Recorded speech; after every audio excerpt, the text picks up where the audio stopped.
Welcome to this thought-provoking journey into the realm of Stoicism, where we explore the path to personal happiness and building a better world. So, grab your favorite drink, get comfortable, and let's dive in. Now you may wonder, can Stoic principles offer a pathway to happiness? The Stoics believed that our emotions are the offspring of our thoughts, a profound insight. While feelings and thoughts may seem distinct, the Stoics perceived them as intertwined facets of the same coin. Imagine that coin. One side represents our emotions, and the other side our thoughts. Those who hide their feelings focus solely on the emotional side, neglecting the thoughts that underlie those feelings. Interestingly, the early Stoics, while advocating Stoic wisdom, humbly acknowledged their own distance from its attainment. They regarded Socrates as one of their precursors. According to Socrates, happiness lies in shifting our focus from the body to the soul, harmonizing our desires and attaining tranquility. He asserted that a moral life leads to a happier existence. Now, the question arises, can I dedicate myself to this cause? Can I, by myself, immediately change the world for the better? The Stoics would suggest that such changes are long-term endeavors, achievable only when a collective desire for happiness unites many. Ancient Greek philosophers were true freethinkers, often proposing radical ideas that remain pertinent today. So, I ask you these fundamental questions. How can you find happiness? How can you lead a meaningful life? Were your answers to these questions strikingly different? Many people see happiness as personal pleasure. Stoics, however, challenge this distinction, asserting that the paths to happiness and a virtuous life are one and the same. This revelation liberates us from the guilt of pursuing personal happiness. Now, let's explore the Stoic perspective. According to them, 4 cardinal virtues are paramount: wisdom, justice, courage, and self-control. As Marcus Aurelius noted, very little indeed is necessary for living a happy life. Consider this. What is the true path to happiness? Everyone wants to be happy.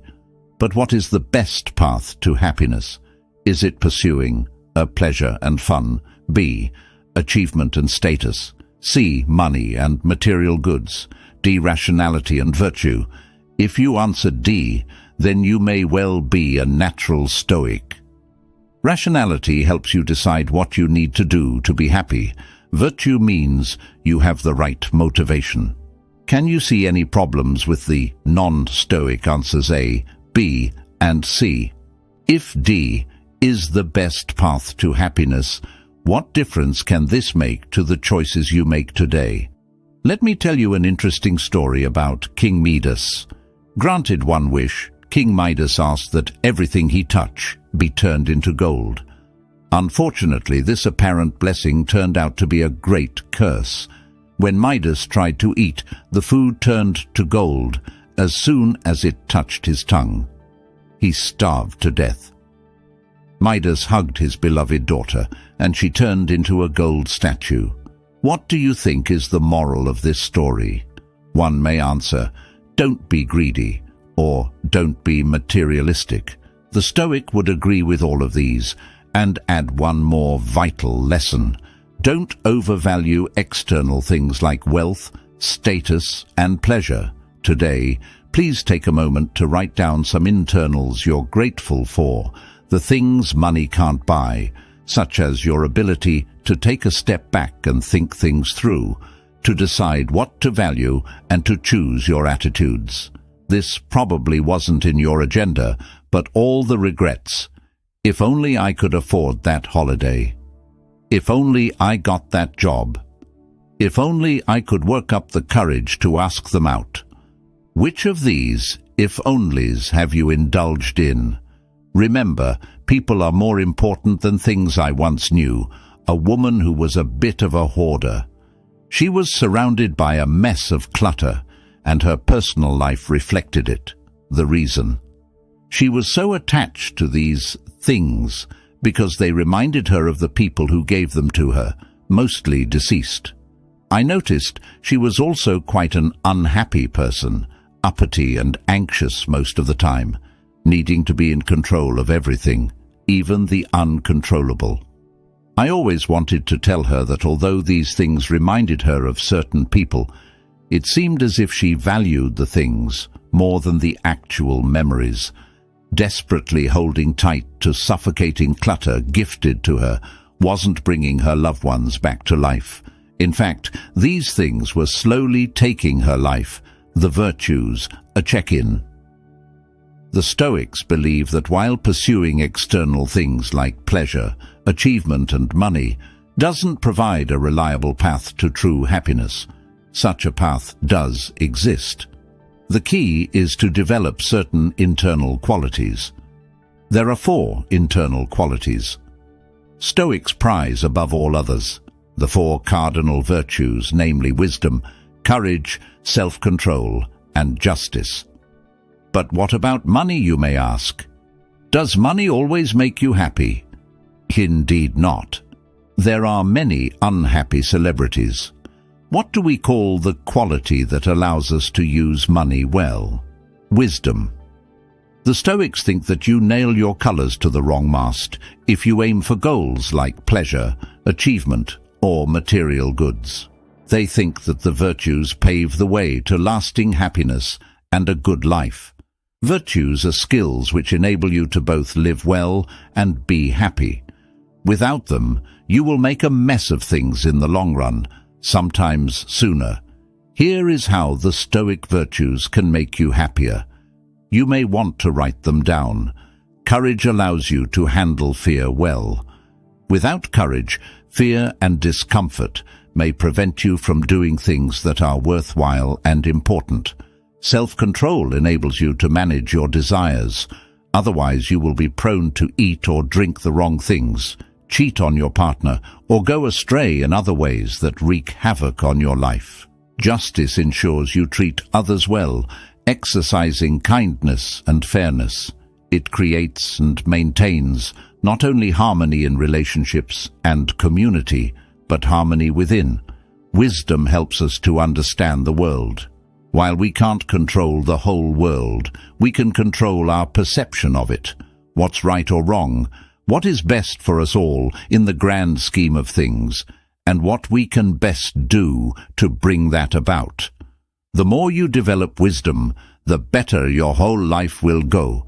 Today, look out for opportunities to practice each of the 4 main, or cardinal, virtus: wisdom, courage, justice, and self-control. Then spend 5 minutes at the end of the day reviewing them. What is it that went well? What could be done better? What is it that wasn't done? Don't we all do things that seem to benefit us in the short term but harm us when we look at the big picture, like when we eat that unhealthy cake or gossip about a friend? We need to remember there is no shortcut to happiness. Have you ever seen the movie Goodfellas? At first, the gangsters in the film seem to have found a shortcut to happiness. They get the girls, drive fast cars, and never have to wait in line. Yet, by the end of the film, they all wound up with broken relationships, in jail, or dead. It's not so hard to see that their happiness isn't likely to last. At some point in your Stoic journey, you are bound to come across the phrase preferred indifference. It's another name for external goods like status, money, and pleasure, though it's a confusing phrase. How can you be indifferent to something if you prefer it? And should you be indifferent to things like the health and the well-being of your loved ones? In fact, Stoics are not indifferent to the indifference. There are some things that we naturally pursue, and as long as we obtain them in a virtuous way, that's fine. It's natural to prefer health to ill health, and having money to living in poverty. External goods are called indifferent. not because we should be indifferent to them, but because they do not make the difference between true happiness and misery, between a good life and a bad life. The virtues are the only sure path to true happiness, the only things that are unconditionally good. Happiness is within your grasp. To paraphrase Marcus Aurelius, there are three types of people. People who think happiness is all about praise, people who think it's all about pleasure, and people who think it's all about their own actions. Marcus Aurelius believes that it is this last group of people who are wisest. If you depend on other people's approval or make feeling good your main value, then happiness is outside your control. If, on the other hand, you follow the wise and make your own virtuous actions your main goal in life, happiness is very much within your grasp. Why? Because you can always, like the Stoics, try to do the right thing. And can you think of anything better? In his book of Meditations, Marcus Aurelius poses this challenge.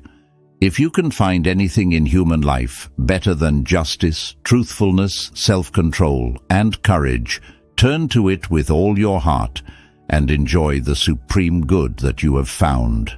Can you think of anything better than the virtues as the path towards true happiness? Or do you find yourself in agreement with the last good emperor? I invite you to share your thoughts in the comments below. Thank you for joining me on this enlightening Stoic journey. Until next time, pursue virtue and find happiness within your grasp. Share your thoughts in the comments below, and remember, happiness is found in the pursuit of virtue. Until next time, stay wise and be happy.